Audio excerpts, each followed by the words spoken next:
always a pleasure bringing you the latest updates in the world of sports. Good morning and welcome to Sports Recap on Hills TV. I am Ailan Liben. And my name is Memo Cynthia Asoya. Welcome. Of course, beginning as usual from the local scene where the Minister of Sports, Sunday Diary, on Tuesday led the 10-year Football Development Master Plan Committee to present the reports to Nigeria's President, Muhammadu Buhari, who received the report from the Minister and also Chairman of the committee, that is Ibrahim Galadima, and his members at the Aso Rock on Tuesday, August 23. The President, in his reaction, came out to say that football is a national asset, and he has vowed to ensure that he will promote Nigerian football in the 10-year master plan. All right, that's a wonderful improvement coming from our very own President, Yes. President Muhammad Buhari. But for sports, starting with the 10-year development, I think it's a very long-term goals, you know. It's something that they would have started with maybe a 3-year or 4-year implementation, first of all, because before you want to leap to the next year, you have to first get a plan. So although we don't know what the 10-year development plan is all about, but I feel that you would have started small, given it that we are going to start from the grassroots system. I feel that it would have been something they started off with, maybe a 5-year plan before we move on to the 10-year. Of course, talking about leadership in football, the Electoral Committee of the Nigeria Football Federation, that is the NFF, they are already set to make a change of hands in their leadership, as Amaju Pinnick has concluded two tenures as NFF presidency is set to drop the leadership and hand over to the next set of people that will taking leadership in the NFF. Recall that the federation has been rocked with a lot of challenges rising from the welfare of players and also poor performance of the national teams. We saw what happened at the World Cup, Falconet, AFCON, Women ALCON also. It was all in shambles, and of course they are set to make their election on September 30. And of course the candidates who will be on the ballot will be known in the next few days, as forms will be picked by interested candidates. It's a good one there. I can't wait to get the interested aspirants. I want to see who is going to pick up the form, and we need change, and we need it quickly in football and other sporting activities happening. I think in due time, it's right for Amaju Pinnick to step down, and of course, let's give room to people that love football, that sees football and other sports as a passion. And I think that's the kind of candidates I would be willing, or we would be willing to see that would pick up that one. All right, still on the local scene, we have the Algerian Football Association. That's the AFA, has confirmed the Desert Foxes will tackle the Super Eagles of Nigeria in a friendly next month. And of course, that encounter is billed for Milord Gaddafi Stadium, Oran, on Tuesday, being September 27th. And the AFA also announced that the Desert Foxes will face Sai Stars of Guinea in their first friendly before they meet Nigeria. Well, when it comes to African football, we know that the North Africans have always had an edge over the West African side. I mean, look at what happened in the AFCON, where we saw Tunisia, one of the North African countries, defeating Nigeria, and also when the Falcons, they were also knocked out by a North African team. So when it comes to football in Africa, I think the North African side have an advantage, but of course we'll be hoping to look for a positive note under a new coach, talking about Jose Peseiro. Recall that under him, Nigeria was able to record their largest win ever, and so perhaps he may be able to turn the fortunes of the Super Eagles. Oh, let's hope that will be okay, because we see that both Algeria and the Nigeria didn't qualify for the World Cup. So let's see what they will play out in the friendly coming up next month on 27th.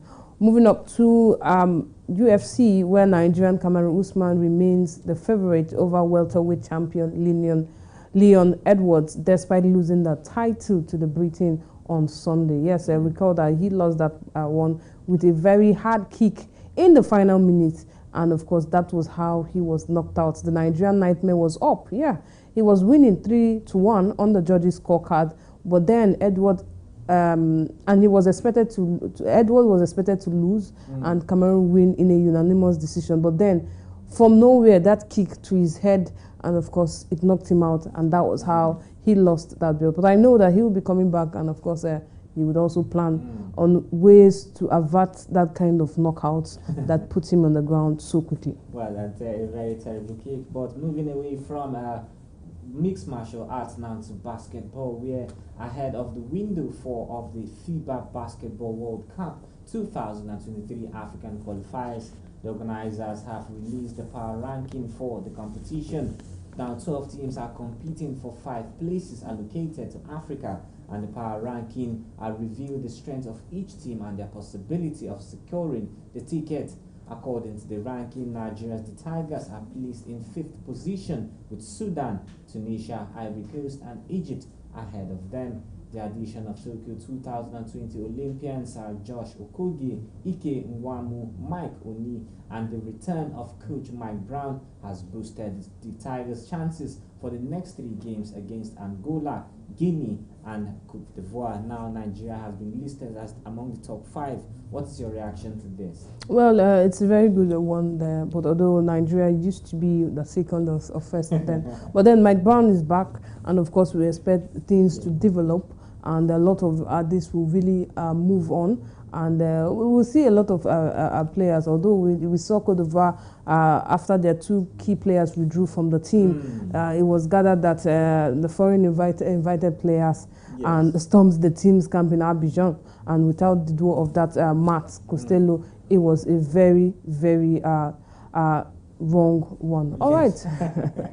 Well, shocking one there in basketball. But let's go back to football, where Cameroon legend Samuel Eto'o believes that an African country can win the 2022 FIFA World Cup in Qatar. Recall that the World Cup is set to take place between November 20 and December 18 this year. Now it's on record that no African country has ever gone past the quarterfinals of the Quadrennial Mundial. What will you say to Samuel Eto'o seeing an African country winning the World Cup?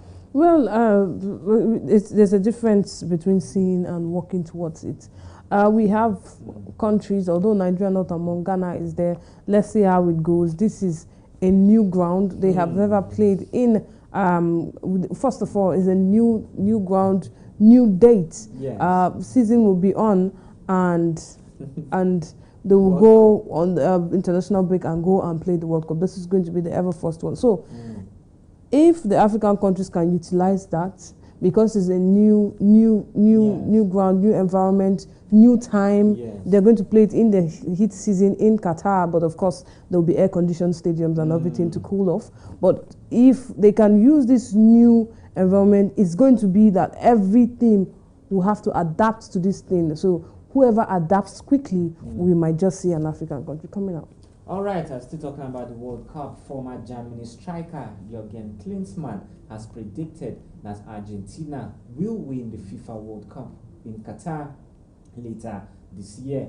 Argentina is in Group C in the 2022 World Cup and will face Saudi Arabia, Poland and Mexico, while Brazil is in Group G alongside Serbia, Switzerland and Samuel Eto'o's Cameroon. Now we are seeing Klinsmann coming to say Argentina will win the World Cup. And of course, do you agree with this? Especially the fact that Lionel Messi is in that team, and this could be his final World Cup in his career. Well, it's his own opinion, but of course, Argentina, against all, might just be able to come out from their group stage quickly and easily. And if they come out on top, they might meet the first very unlucky or lucky country to knock out before we see that they're going to the quarterfinal. So it's not going to be an easy one for them as